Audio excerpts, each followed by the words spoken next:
What is anxious attachment style? How does it manifest in your relationships? And what the fuck can you actually do about it?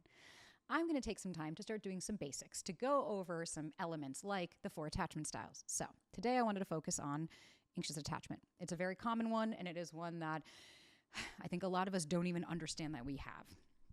And your girl, was the poster child for anxious attachment style. Now, typically speaking, when we're talking about any attachment styles, if you're not familiar, it's something called attachment theory that is dated back to the 70s. And essentially, it's how were your caregivers able to attune to your needs early in childhood. That would develop one of the 4 main attachment styles. Of course, there's different amalgamations, but for argument's sake, we're going to talk about the main 4. So there's a secure attachment style. I can give and receive love. I know about independence and interdependence. I feel safe in that environment. These people were taught that their emotions are valid, that it is a safe space to express themselves, that they don't have to worry about where their caregivers are, yada, yada. Then we go into the anxious attachment. The anxious attachment is I'm only okay if you tell me I'm okay. External, the external validation. And usually those are prevalent in homes where there was an inconsistency. And again, when we're talking about these childhood core beliefs, we're talking about dynamics, when we're talking about attachment styles, it doesn't mean your parents are bad people. It doesn't mean that we have to villainize your parents. But what we are saying is I was taught some things in childhood that are no longer working for me and they're maladaptive. And so now what's in my control and what can I do about them? And so when we look at the anxious attacher, how does that typically manifest in relationships? We've all fucking seen it. These are the people that will go goddamn batshit crazy when they don't get a text immediately. They're super hyper vigilant, and we'll go into all of what this means. So that's the anxious person. Then we have the avoidant. The avoidant is I am only safe if I have myself. I can only trust myself. Other people aren't safe. I don't feel comfortable with emotion. No one taught them how to process their emotion. For a lot of them, maybe they got punished. I know my own family, my sister is incredibly avoidant because for her response is, what's the point? She doesn't understand how to process her emotions and feelings. And so she learned I'm only safe if I have me and I remove myself. And really how we look at it is high sense of self, low sense of others. And the anxious attacher is high sense of others, low sense of self. So you could see why the dynamic plays in. And then we have the disorganized, was that amalgamation. I hear people all the time of like, what if with some people I'm anxious and some people I'm avoidant? It's like, that's not what we're talking about. That is just that you might be going dorsal, you might be shutting down. Where we see the anxious and avoidant dynamic in one with the disorganized is really prevalent in homes of abuse, especially. Think about the child loves their caregiver. They want to be closer to their caregiver, so they go to get love, but then they get punished or hit, and so they remove themselves, and then they're scared of love. So it's its own internal dynamic of wanting love and going for closeness and then being terrified and removing themselves. And that's where you get that push-pull dynamic. One minute they feel connected to you, the next minute you're going fucking insane, wondering if you just made all that up. So when we think about the anxious attacher, and again, we don't need to villainize your parents. Maybe you had 2 rock star parents that were super limited, but we have to start to understand, where did I learn this from? And for me, my anxious attachment manifested in crazy hypervigilance. And hypervigilance is constantly scanning for safety because you don't trust your external environment at all.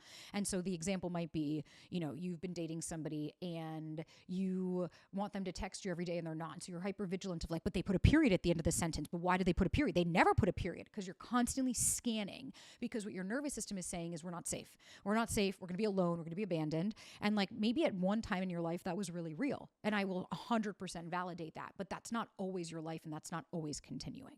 So the anxious attacher, we see there's that hypervigilance. We see high bodily anxiety, right? Can't sit still, can't eat, can't sleep, can't drink. That's dysregulation. And that's when your nervous system feels I'm not safe. Think if a tiger walked by, great, that would be doing its job. But there's no tiger, that's your cell phone. Then we go into protest behavior. And protest behavior is essentially our way of trying to seek closeness again. And so protest behavior is, fine, maybe I just wanted you to do this. Fuck it, I'm out. I can't do this anymore. Because what you're hoping is, or stonewalling, right? I'm not going to answer. Because what's happening is you're hoping that if you exhibit this behavior, the person is going to come closer and tell you, no, but I care about you. No, but I love you. And that's how you get the connection again. But then what happens when that doesn't work? You do the protest behavior and they go, okay, I'm out. And next thing you know, you're like, oh, fuck, oh my God, right? You're losing your shit because that wasn't coming from a place of authenticity. That was coming from a little kid inside that doesn't know what to do and just storms off going, I don't know anymore.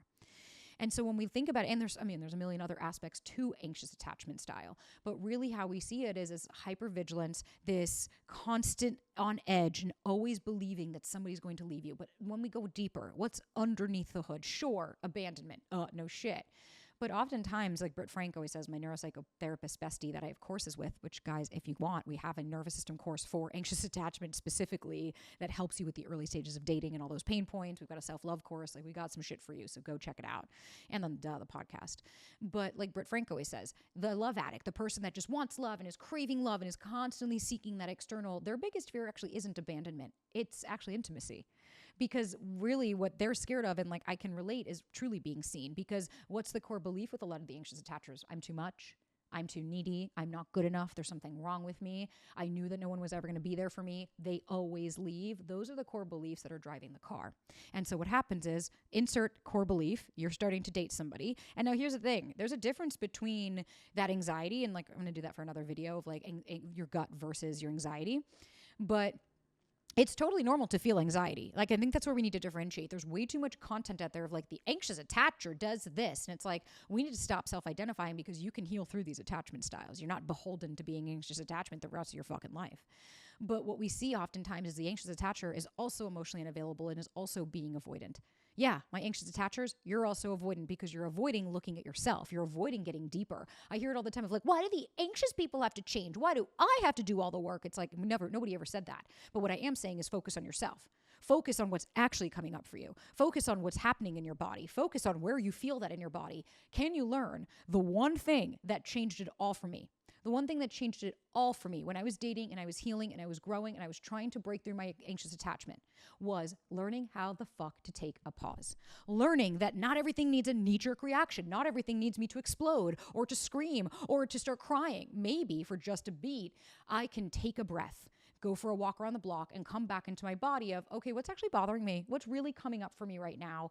Is it about the fact that this person just didn't text me? Because that's really where we see a lot of the anxious attachment is like those early stages of dating, the texting and the self-sabotage. And then, well, I couldn't just sit with it and I had to text him and I ended up texting him 1,000 times because you're trying to quell your nervous system. And what we actually want to do, again, that's why we created the nervous system course. Duh, it's all coming together. But then what we actually want to do is start to understand, what is the messaging? What is this trying to protect me from? From being abandoned? From who? From this person that I never have met or this person I don't really know that well? Because is it really about them or is it about the core belief that we have within ourselves? No, but I'm not good enough, or they're not going to choose me, or they're going to probably find somebody else, or what is it really about? And that's the thing with anxious attachment is we think it's about everybody else. We think it's external and it's all these other variables. What it is, am I self-abandoning? Am I talking to myself in the same way everybody else did, that I'm a piece of shit, that there's something wrong with me, that I'm not good enough and I'm not worthy? Or am I actually showing up for myself and saying, well, given all the information, I'm doing the best I can with it? How am I showing up? What compassion am I holding for myself? And I see the same content you guys do. I see all this shit about the anxious and the avoidant and all this. And what I see is it's keeping you stuck in the same dynamics longer than you need to be. Because what you really need to know about anxious attachment style is that you have control over it. It doesn't have control over you. As somebody who was the poster child of it, I literally couldn't sleep. I used to put my phone when I would take a shower, I had a fucking thing in my shower so that I could click it on because I couldn't sit with, but what if they don't text me back? What if they don't? I remember sitting on my balcony until about 3:00 in the afternoon. I remember texting my mom, like, I haven't heard from him today. I know he's over it. And then all of a sudden I got a text from the dude being like, hey, how's your day going? Next thing I knew, I was on cloud 9 because my nervous system was so beholden to you tell me I'm safe that all of a sudden I got that hit. And that's a dopamine hit. That is a neurotransmitter that you think in anticipation of, see, look, they want me. Because what does that mean to you? Start to look at the narrative and the story that you are creating about these interactions that you're having. And start to really get curious about, wait a minute, am I expecting other people to show up for me in ways that I'm not even showing up for myself? Because anxious attachment is very real. You're not crazy. There's nothing wrong with you. You're not too much. But if you believe that you are, then you're going to probably energetically act in that way.